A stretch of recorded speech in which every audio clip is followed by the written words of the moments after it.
மீன ராசியில் பிறந்தவர்களுக்கு இந்த வாரம் எப்படி இருக்க போகுது அப்படின்னு பார்த்தீங்கன்னா, ராசியில் ராகு பகவான் இருக்கார். ஒரு பிரம்மாண்டத்தை கொடுப்பார். எந்த வேலையும் உடனடியாக எடுக்க மாட்டீங்க.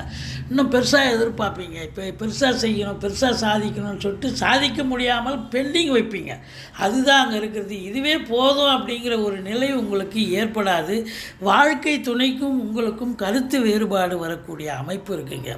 மற்றபடி யோக பாக்கியங்கள் கொஞ்சம் கடவுளுடைய அனுகிரகம் உங்களுக்கு தேவைங்க. குலதெய்வ வழிபாடு பண்ணுங்கள். தொழிலில் ரெட்டிப்பு வருமானம் வரும். உத்தியோகம் பார்க்குறவங்க, மேலதிகாரி, சக ஊழியர்கள் இவங்களால் பாராட்டப்படுவீர்கள். ஒரு சிலருக்கு ப்ரொமோஷன் கிடைக்கும், ரிவார்டு கிடைக்கக்கூடிய அமைப்பு கூட ஒரு சிலருக்கு இருக்கிறது. செலவினங்கள் ஏற்பட்டாலும் சுப செலவுகளே ஏற்படக்கூடிய அமைப்பு இருக்குங்க. இருந்த போதிலும் பணம் பல வகையில் பையை நிரப்பும். குடும்பத்தில் அமைதி, நிம்மதி, சந்தோஷம், வெளிவட்டார பழக்க வழக்கம், அதாவது